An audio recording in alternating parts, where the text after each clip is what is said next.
Hey, Fleck, you got a joke for us today?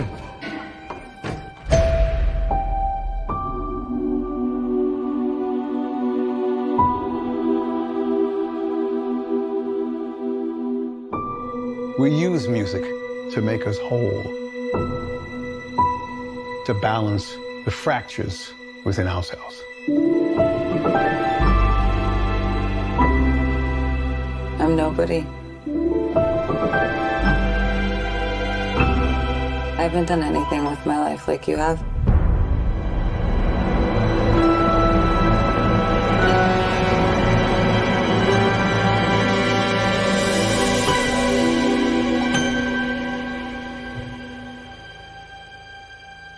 Let's get out of here.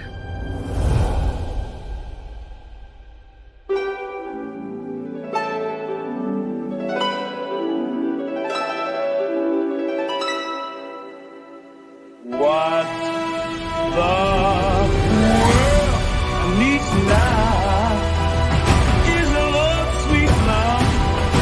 It's the only thing that there's just too little of. What the world needs now is love, sweet love. Tell us, what's changed, Arthur? I'll tell you what's changed. We're not alone anymore. That's what we should be talking about.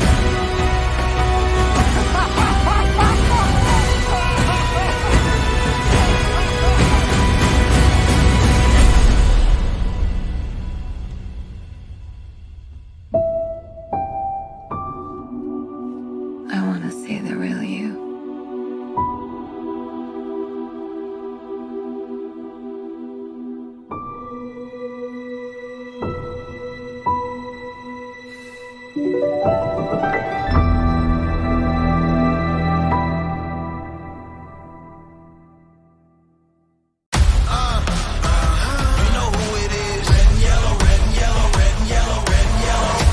I've always wanted to ride with you, Logan.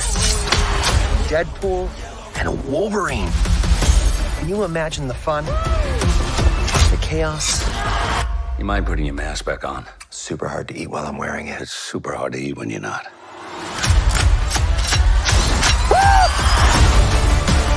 I'm about to lose everything that I've ever cared about. Our entire world needs you. Huh. Paul Rudd finally aged. Shut up. Oh my God. Us? A team? The answer is yes. Shake on it. Ah! You nicked it. Just got the tip with your little steak knife.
And what is up, everybody? Welcome yet again to the After Hours podcast. I'm your host, Eric Houston, joined by Knight Lucas, a.k.a. Dan, a.k.a. the Lore Master. What's up, bro? Nice. How you doing on tonight? How you feeling, man? I'm feeling good. It's funny calling me the Lore Master. The funny thing about it is that my two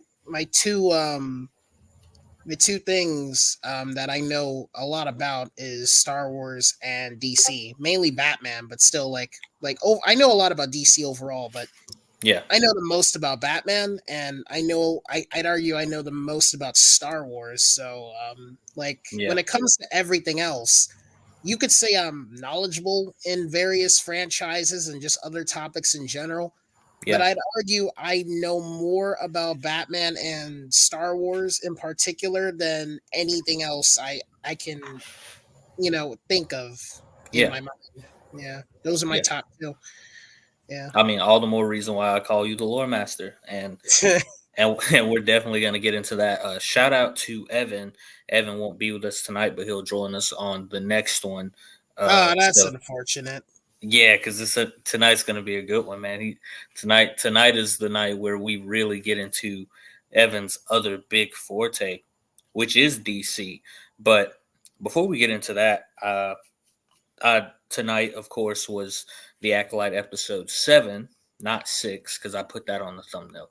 It was a mistake. 7. Tonight was episode 7 of the Acolyte. And so just checking the temperature and after watching it, I don't know if you've watched it yet, Dan.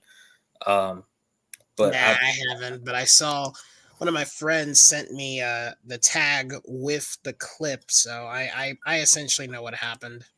yeah, But go it's ahead. yeah, I mean tonight's episode was really there wasn't really much to it.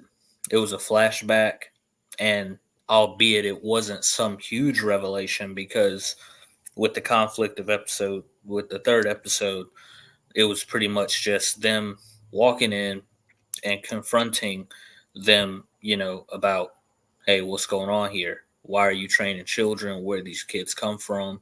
And it's sort of just awkward on both sides, whether you're the Jedi or the Coven. It's sort of weird all the way around, really. And so, I mean, this episode just showed us a different variant of that perspective, and we know who started the fire and whether it was, and we saw that that it was OSHA that did it, if that's the right twin. But either way, Mhm. doesn't matter. The fire happened, and that's what it was. And so I think the highlights of tonight's episode was definitely the lightsaber duel with Cal Naka and Soul and Torben. Torben, of which, let me just go ahead and get on his neck, is the most weakest Jedi Padawan I've ever seen in my life. And that's because, dude, we saw in this episode, so we saw in this flashback, she does actually get into his head.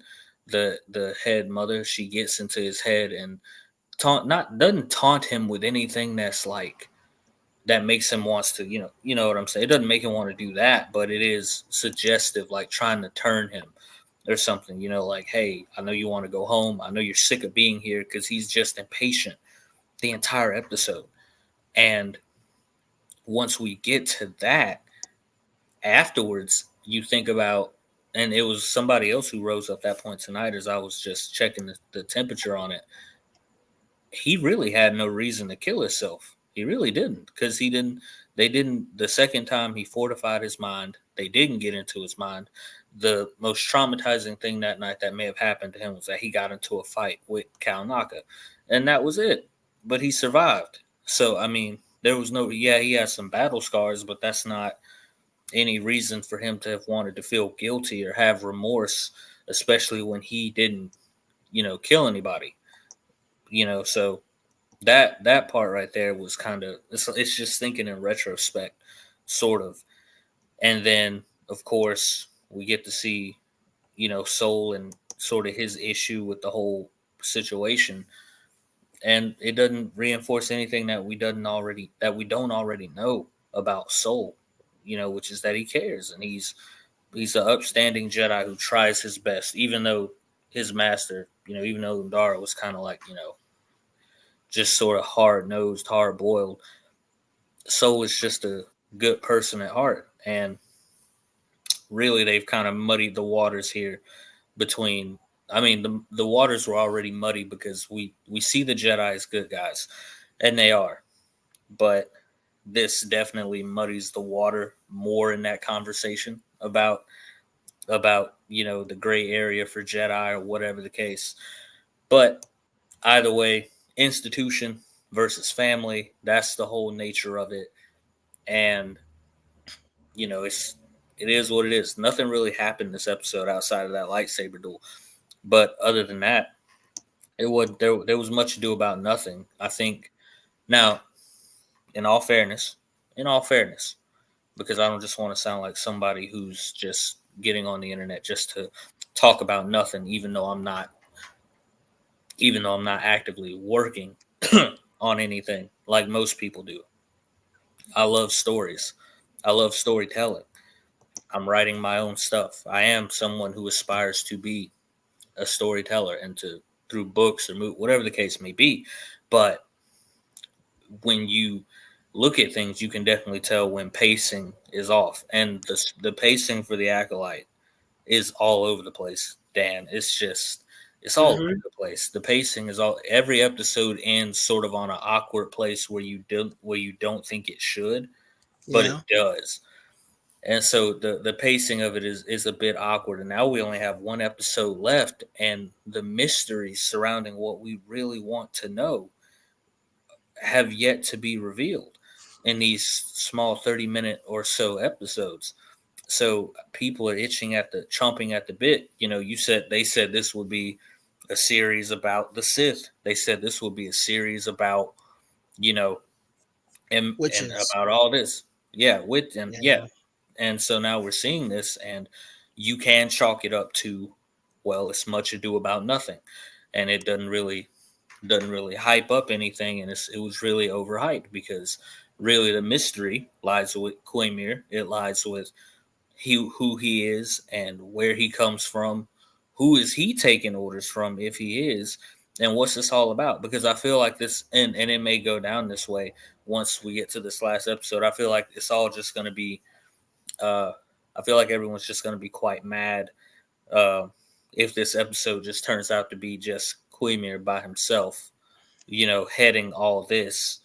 But and then it's just this whole conflict between the twins, and that's how it ends. How whichever way it ends, whether he ends up getting killed or the twins go, everybody, and then we don't hear about this again until the Phantom Menace. I feel like this episode 8, this finale might not be what everyone wants it to be, and it's not going to live up to what people want it to be. So How did that's you going to be feel a problem. about the episode? Did it excite you at all? No, it didn't excite me. I wanted to be excited about it because we're talking about the Sith here. You know what I'm saying? And there's so Uh-huh. much history with the Sith. There's so much, whether we can talk about, I mean, even going into the Darth Bane trilogy, uh that trilogy alone, even within the first book, gives you so much history about the Sith and about who they are. And given that this is expanded universe, it's pre Disney, of course. Let me make that known. But it's what I grew up on. Um, Even still, so much history is given about the Sith and who they are, what they believe in, their code, their history, the infighting. So much of that in the Darth Bane trilogy. Then it's continued on in the Darth Plagueis books as well, in the Darth Plagueis book. So really, I think what a lot of fans were expecting was more of that, more history. You know what I'm saying? The history of the Sith, how they're dealing in Disney's canon, how they're dealing with, this High Republic, how they're dealing with the Jedi Order in that time. And so, and maybe some fans are probably, well, Eric, you need to go read the High Republic. Well, I'm not interested in the High Republic. It's just not. I tried to. I bought the first two books. I have them on my shelf. I bought the first two books, and I just couldn't. I couldn't get into them. You know what I'm saying? It's just not my cup of tea, which is fine. I'm not. That's Yeah. not to say that they're terrible or anything, but it just wasn't my cup of tea. And There's some interesting concepts in there, but yeah, overall, there's also stuff I just personally don't like. So yeah, no, it wasn't my cup of tea either. yeah, I get what you're saying. and that's what I said earlier on a post. And per our last conversation, I said that this was always going to be a problem with well, as far as the Acolyte tonight, nothing really happened, so blah. But as far as like canon, that canon expanded universe, whether it be the perceptions that people have with the movies or whether it's the expanded universe canon, you know, that that canon has had so much time to marinate, if I may say. It's had so much time to sit with people, in their minds and their hearts and their soul. You're talking about a franchise that's been going since '77. So many stories have been told in the expanded universe that have sat over time and marinated with the fans. Those people, the people love the writers, and they've taken that, and it for the most part, it's all pretty much worked within the Star Wars movies. And so, and George approved of it, even though he sees it as parallel. We know that, but those are stories that fans have held on to, and so I don't think that it was. Now we coming into 20. It was 2015, and it's 2024. So that's just a tiny what decade or more so in a endless amount of years that people have had with this canon. And so to really uproot that and to take it in your own direction, at which Disney has done, was going to come with some problems. And the Acolyte is just another one of those examples where, that's what's happened. The And sad thing is they didn't have to do it. Like DC has their Elseworlds, Marvel has their What Ifs, yeah, Star Wars had the EU and Infinities. It's like they yeah, didn't they could have had their Disney canon, and they could have allowed the previous versions of canon and Star Wars to also coexist. They could have done that. All sides of the fandom would be, I wouldn't say to be extremely happy, but they'd be more satisfied than they are now. But they chose to go with a single continuity that they intentionally can't manage and intentionally decide to yeah. destroy with each and every project. Well, Disney can't. Disney is, and because Disney's so corporate, and I know all the listeners understand this too. This is Disney. I don't think anybody has any sort of disposition about where we are in relationship with Disney. That doesn't take away. Don't get me wrong. It doesn't take away from the magic that Disney has been able to bring to certain aspects, from the good things that they've done. I mean, I'm not going to sit here and lie to you. Uh, Going to Disney with my family a few years ago to Galaxy's Edge was an absolute dream. I loved it. I think Disney excels at that as far as, but you want to make more Star Wars toys or do a theme park, that's their thing. That's what Disney is known for outside of their movies, you know. But I mean that was magical and I loved it. Even if it was sequel trilogy themed in the First Order troops, I was in there. I loved it. But but when it comes to the movies and the canon, you can't treat that the same way. This isn't just something that you're gonna put out there. Like they approached it like this. We're just gonna we know that they have the EU, but we're Disney, and Disney wants to put their stamp on Star Wars and do their own. So we're gonna move those to the side, and we're gonna dot. You can't treat these stories like theme parks. They're not. That's not how you do it. You have to be very careful. You have to be very intricate with it, and you have to be sensitive with it. You can't Oh, just. Jay, look, it's Sifdan. What's up, Seth Dan? How you doing? How you doing, man? How you doing? Welcome, welcome, welcome in. Hey, what are you But doing, man? Only saying hi to me. Rick, Eric's here, man. Say hi to him too. nah, he's good, man. He's always welcome here. Seth Dan's always welcome. But Yeah, he's just too darn evil. but yeah, you can't treat it like a theme park.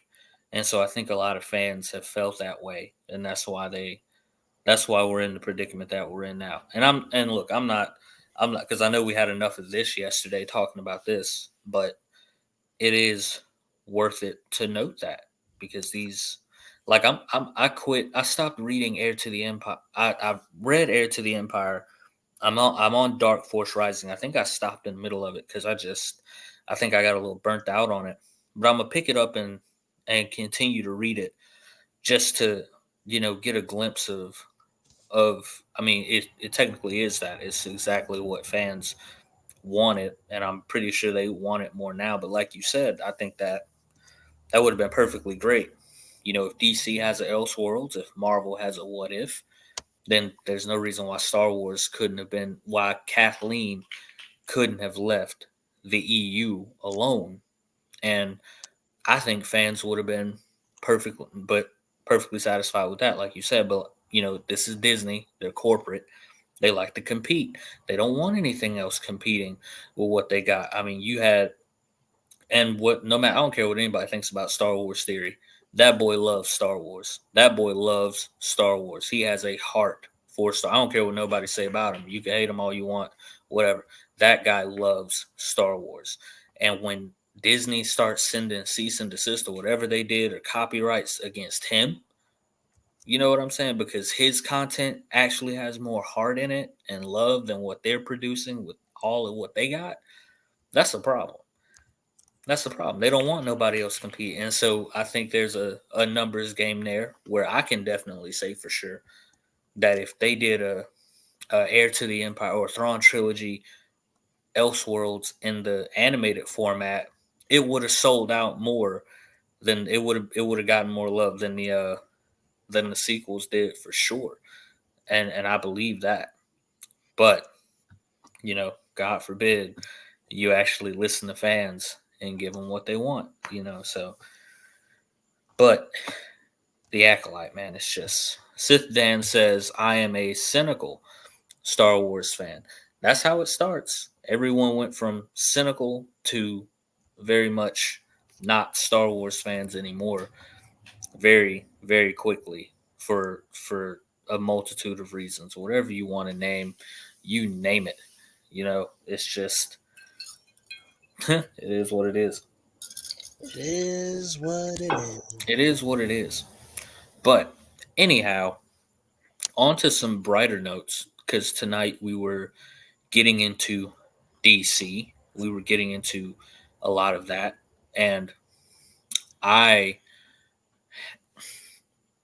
I took a break from reading comics about probably 2014, 2015 or so, just to, because there was so much going on with the movies, that we were just I feel like everyone was so entrapped in it.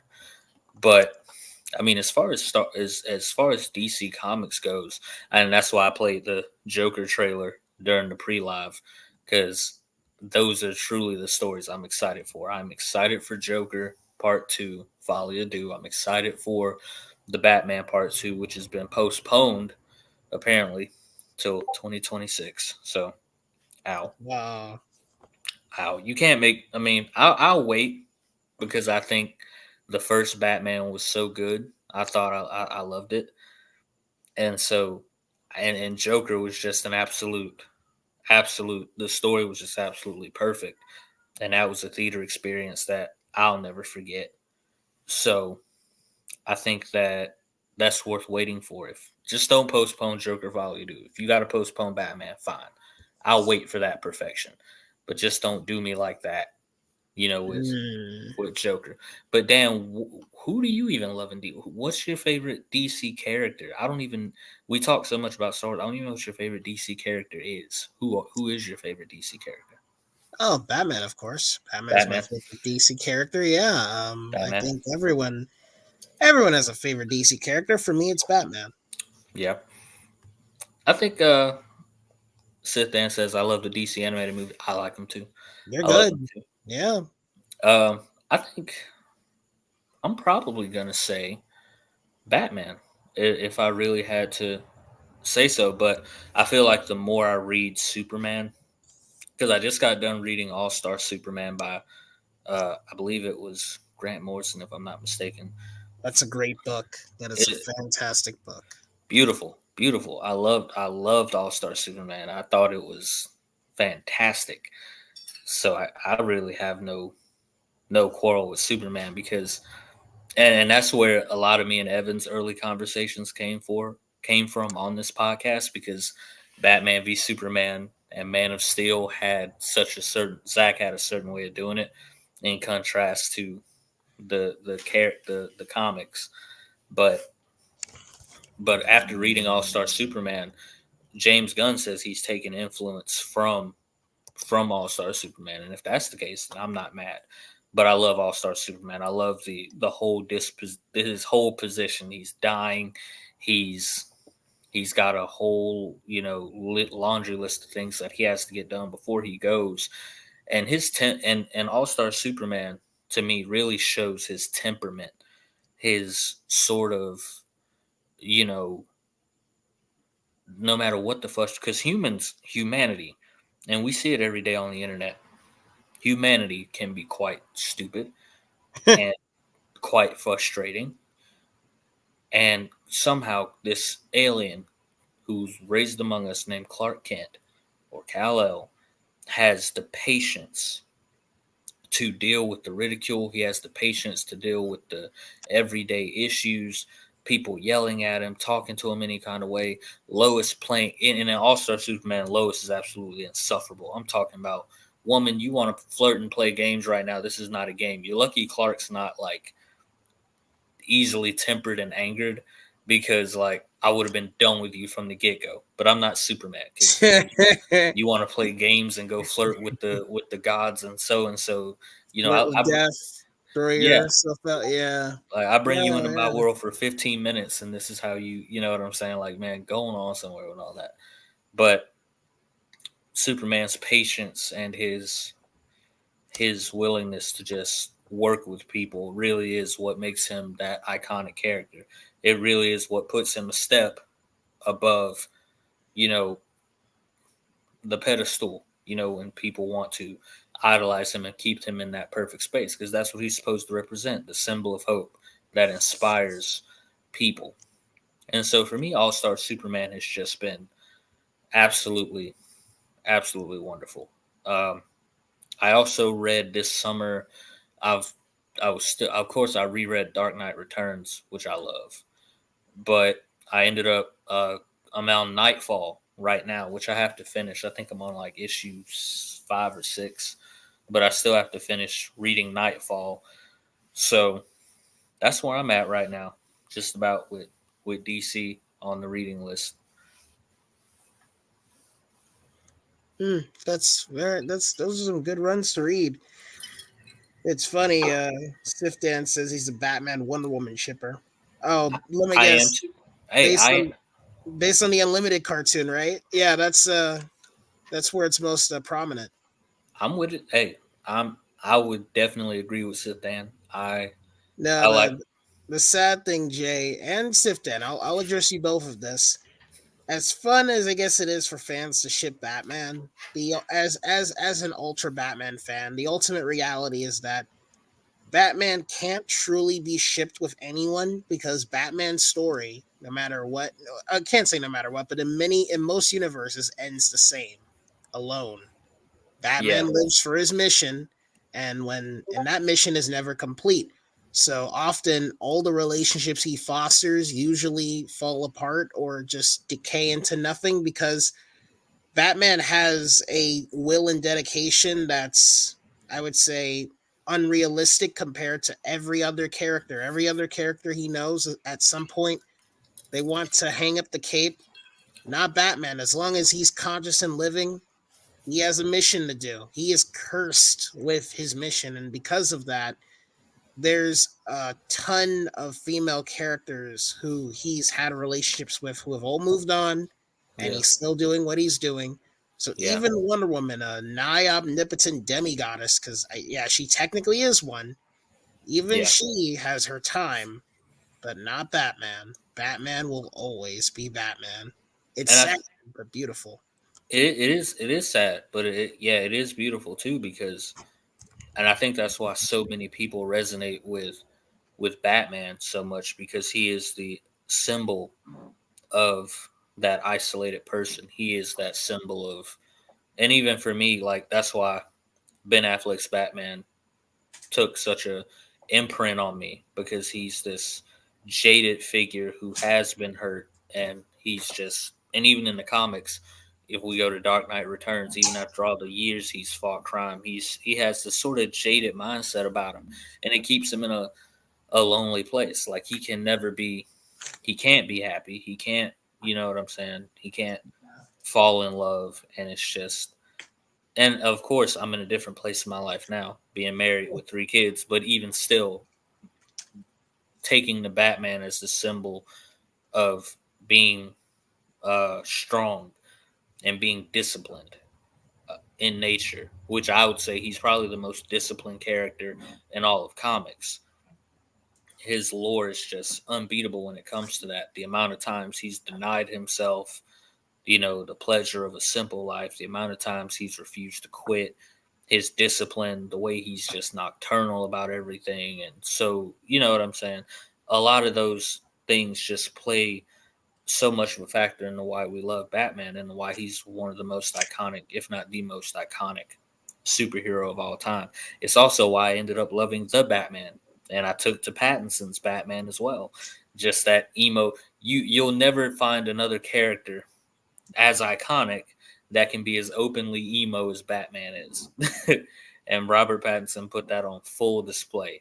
His Bruce Wayne is definitely the most secluded emo figure in live action DC Comics. So it's always awesome, and I look forward to part two. I look forward to Cape Crusader as well, which I think is coming to Prime Video, the new animated Batman series from the OGs. Bruce Timm.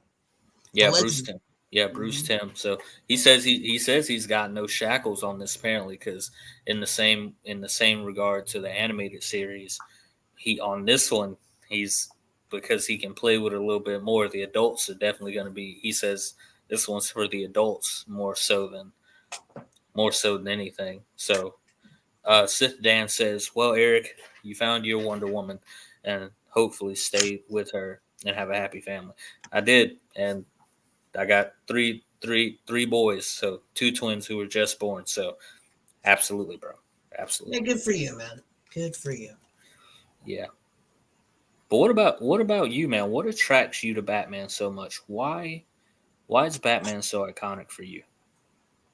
Oh, me personally? Well, as a kid, I've always been a fan of Batman, but the one moment that stuck out for me was the ending of The Dark Knight, which my grandfather took me to when I was really young.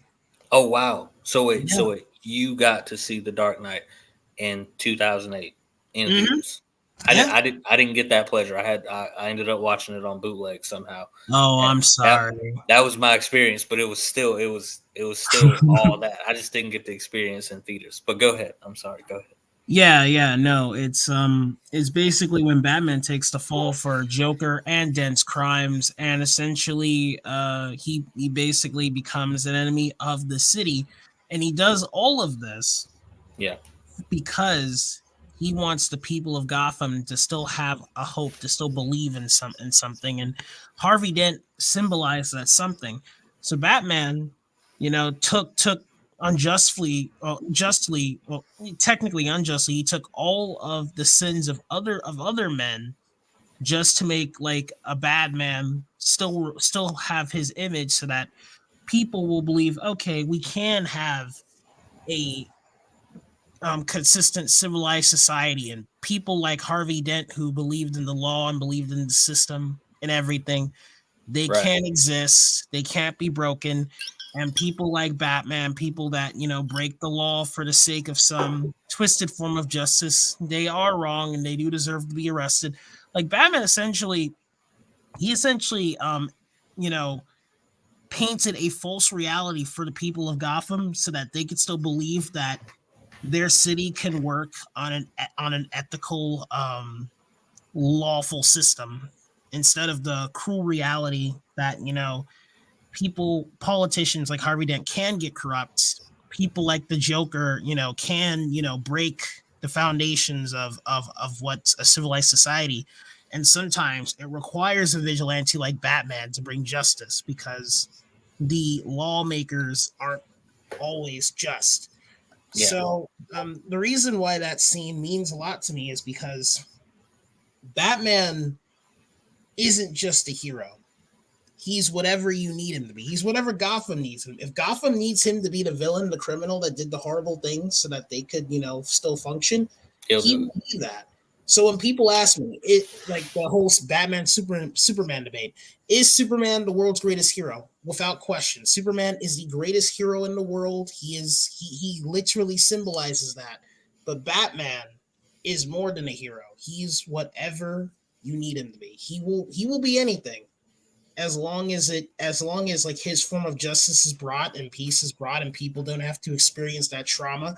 He will be the villain. He'll be the killer. He'll take the credit for horrible things so that people still have something to believe in. And to me, that's why I prefer Batman over Superman, because well, Superman is the world's greatest hero. I agree with that. Batman's more than a hero. He is a guardian angel. He is a Dark Knight. What Jim Gordon said. He's much more than a hero. He is literally a symbol. Yeah. Of should I say justice, order? All of those. All of it. Yeah. Yeah. No, Batman is just as a character fundamentally like this is true to Batman's character. Like I don't know if you know about Batman and the Outsiders, but the government was having problems with the Justice League. And since the government was having problems with the Justice League, they were questioning whether they should trust the Justice League. So Batman essentially took the heat off the Justice League by leaving it and taking a band of heroes called the Outsiders. And he decided to have him and the Outsiders represent the untrustfulness that people have with the Justice League. So Batman and his team became the renegades that listened to no one, which pointed all the fingers at them. And the Justice League, had their reputation was more intact than it would have been if people just kept being very unsure of whether they can trust them. It's another example of Batman taking the brunt of the cold, harsh reality in order for there still to be hope. People have hope in the Justice League. People believe in the Justice League. So it's like Batman can't let the world not trust the Justice League. So he needs to take that. Honestly, Batman's character is, in my opinion, just complex in so many ways in the sense of how he brings justice and makes things better. Yeah. I mean, I can't disagree with anything you just said, because remember Richard Reeves, our friend Richard. Yeah. I explained this to him. I think it was yesterday, I think it was yesterday. And Richard was like, Richard was like, I'm sure Superman could do the same thing Batman could, except he'd tell the truth. And I told Richard, that's the thing.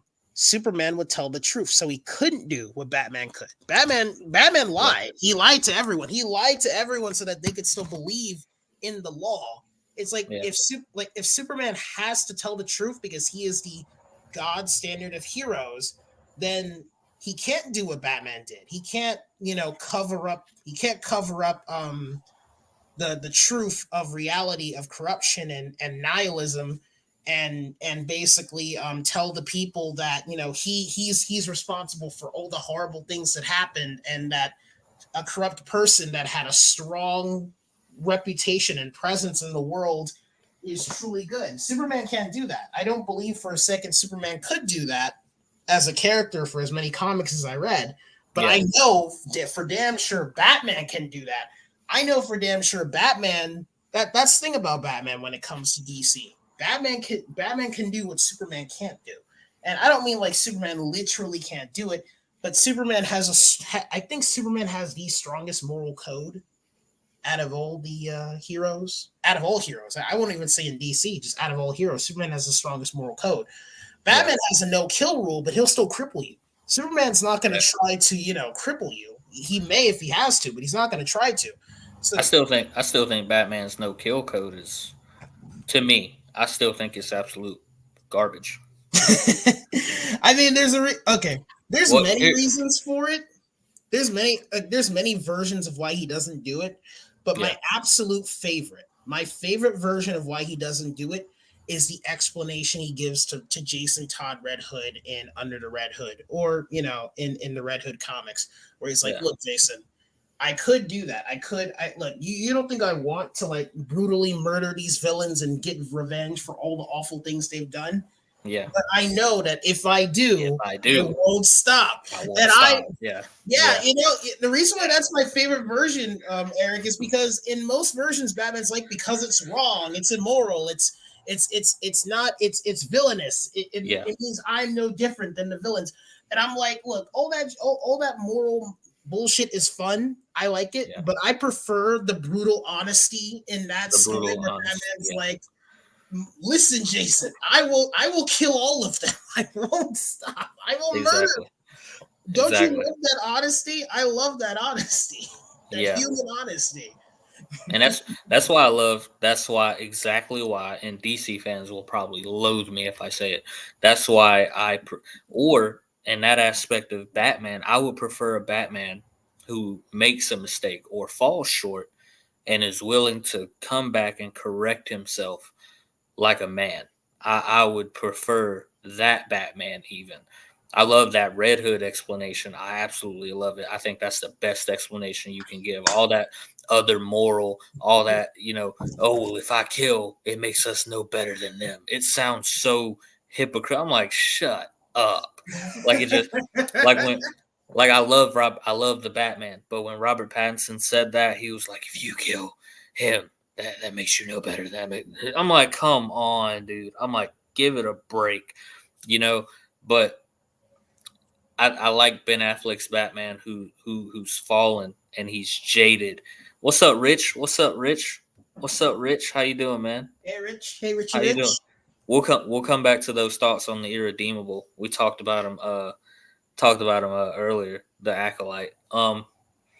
But I like Ben Affleck's Batman because him being able to fall and then acknowledge that he was wrong, very wrong. I mean, branding criminals, you know what I'm saying? Being able to acknowledge he was wrong. Did you know like his story? In my opinion, Eric, Zach didn't execute it correctly, but his story is honestly beautiful. Death of the Firstborn, like Batman, DCU or Snyderverse Batman, whichever term you want to use. He lost Dick Grayson to the Joker. Joker kills him. And that's what throws him off the edge of just murdering criminals. Like he was like any other Batman with a no kill rule. But after Dick's death, he apparently goes into this insane, branding and murdering criminals. And he goes into this darkness. And Zack Snyder calls it the death of the firstborn. This is why Zack chose Dick Grayson to die specifically. Of course, Warner Brothers had to be annoying as fuck and fight Zach on the production, trying to force him on every single thing. Yeah, they kept trying to make it Jason. They're like, we know Joker kills Jason, so don't make it Dick, Zach, make it Jason. Which I'm like, motherfuckers. Yeah. First of all, Dick, there are comic book storylines before Red Hood, before Jason Todd, where Dick Grayson's Robin and the Joker has killed him. There are comic book storylines where other villains have killed him before Jason Todd is even a thing. So I know it's an iconic, prominent moment in Batman lore, but we can have a world where Dick dies instead of Jason. We can have that. That can exist where the Joker killed him. I don't know why they kept fighting Zach on it being Jason instead. That was dumb, but whatever. Yeah, I mean that, and I have a whole 100-year history of podcast on that. Just Warner Brothers fighting Zach even before the movie came out, But I think that the important thing for Snyder was that he show why he did that, and he did, which a lot of people never give him credit for. You know what I'm saying? And me and Evan have talked about this. It's a vast difference between The Last Jedi's Luke and then Snyder's Batman, because Snyder's Batman, like, okay, it's the same arc. It's a broken hero arc, but Snyder's Batman's way better than Jake Skywalker. 100%. Snyder's Batman had the balls to understand that he was wrong. Yeah. Correct his mistake, immediately get back up and hop into action and go fix it. Luke said that he made a mistake, did not apologize for it, stayed there on the island even after Ray told him that he was wrong, and stayed on that island and died like a coward. You know what, Jay? At least when Batman went over the edge in the DCEU Snyderverse, he didn't sit on his ass and did nothing. At least in his head, it wasn't like, okay, I caused a problem. Dick died because of me. The Joker got to him. He killed him. So because of that, I don't believe vigilantes and superheroes should exist. It's time for the superheroes to end, and I'm just gonna brood in my cave while murderers and looters and the Joker goes around murdering people because I feel responsible for certain actions, but I'm not going to deal with my problems. No, Batman was like, you know what? All right, Dick's dead. I have another solution. I'm going to start murdering all these motherfuckers or branding them. You know, like he went out there and he was still doing things. He was still Batman. Yeah, Luke did jack shit. He sat on a fucking island while his nephew, who he turned into a terrorist, went around murdering people, especially his friends and family, and then going on endless self lectures to himself about why the Jedi need to end. It's like I love this. This is my favorite excuse for some sequel fans. They're like, they try to excuse Luke from those actions, and I'm like, you do realize that the deaths of everyone in the Resistance and the deaths of countless lives, including those of the Hosnian Prime System and the New Republic, all that blood is on Luke's hands. You do understand that, right? Yeah, you do understand that, right? But they're like, no, it's not his fault, man. It's like, bro, come on, man. But but back on Batman, ZSJL immediately turned that corner after BVS and immediately went into full blown. And people because some people just hate Snyder. They never give him credit for ZSJL, and a lot of people don't. I love CSJL. I may have my issues with Snyder, but that is some of his best work yet, next to Watchmen and Gahul, the Owls movie. Absolutely, it's just people just, man. If people understood the meddling that was going on at Warner Brothers at that time, which I'm not getting into because that beef is past and gone. But if people understood the crap that was going on at Warner Brothers back then, it would be insane. But Batman, seeing Batman is always wanting to be accountable, and as long as Batman can be accountable for his mistakes, then that's a great Batman to me. And so, in whether it be the movies or whether it be the comics, that's what I love about Batman. A Batman that can struggle and has struggles and fall short but can pick himself back up again and get across the finish line is a great Batman to me, always. Oh, Jay, did you ever see Nightfall? The comic Nightfall. Did you ever read it? That's what I said earlier. I said I'm in the middle of reading it. I'm on like issue 5 or 6. Dude, I can't wait. I can't wait till you finish it. I can't wait. But what I mean, like the psychology is when it comes down to it, thing about Batman's no kill rule. The funny thing about Batman's no kill rule is that originally in the earliest of comics with Bob Kane and Bill Finger, the co-creators of Batman did kill in like the first, I think, first 2 or 3 issues. And in those comics, Batman's logic was, I won't kill unless necessary. So he wasn't bloodthirsty, but he did kill criminals if he thought there was no way out of that situation. Them. Yeah, exactly. Now the thing about Bill Finger and Warner Brothers, not Warner Brothers. The thing about Bill Finger and DC Comics is both Bill Finger and DC Comics preferred a noble hero that didn't kill and had an honor code and system. And also, DC wanted to be more safe with their comics in the early Comics 40s. Code Authority, yeah. Yeah, Bob Kane, on the other hand, he wanted a masked Avenger that was murking people.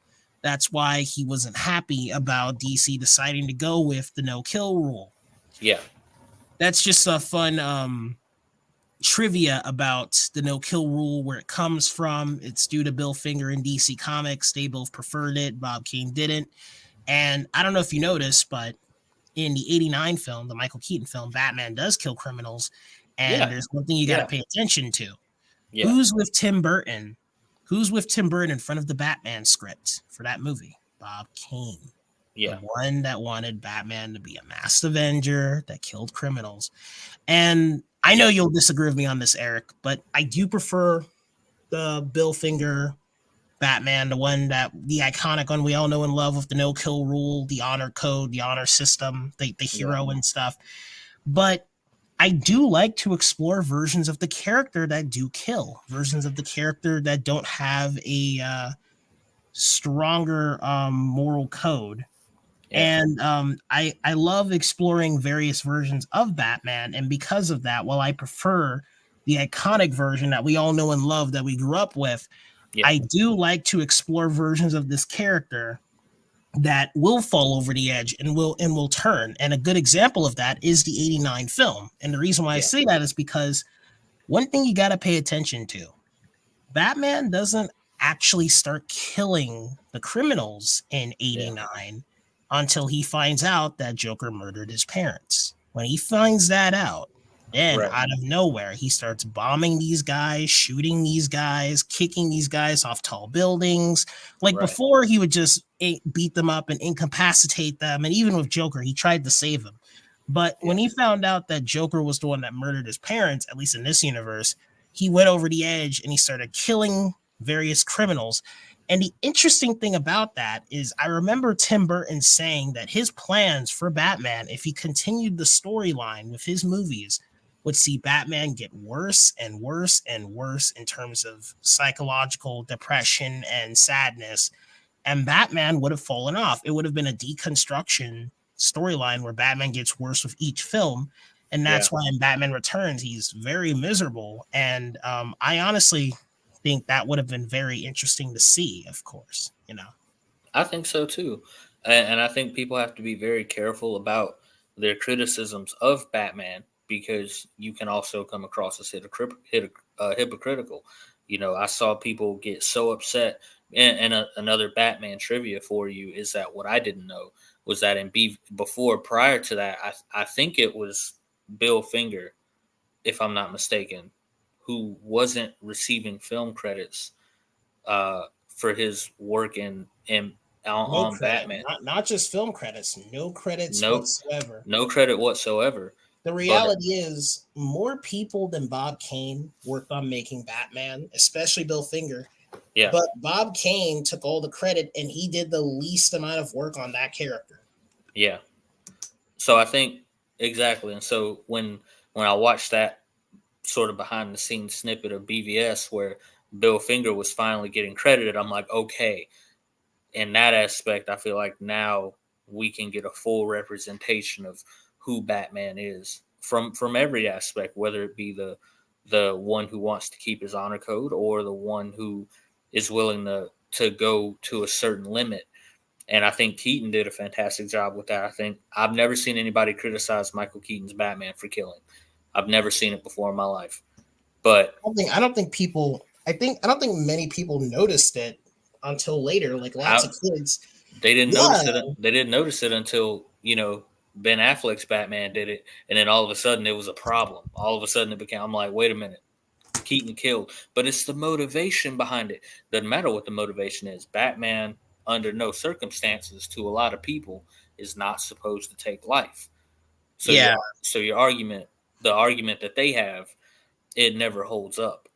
People, Zach compared Batfleck to Nolan Batman, and I had issues with that. Lots of Batman fans had issues with that.